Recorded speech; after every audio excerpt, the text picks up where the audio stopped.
O, ayan. Gutom na gutom siya. So, tignan mo. Pagkatapos magpa-burn, ayan. Hanggat kaya mo. Wala na akong view. Kanyari may Diyos ako. Hindi sila makapaigil sa sarili nila. Ayan eh. Oo nga, BFF na tayo nakain. Hindi na. Siya kasi kumain na kanina. Tama, ang dami ko kinain. Pero favorite ko kasi yan, hindi. Kailangan kong pigilan ng sarili ko.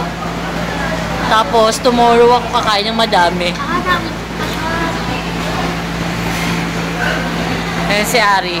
Ano kayang ginagawa niya? Ba't lagi na lang kayo? Ako naman.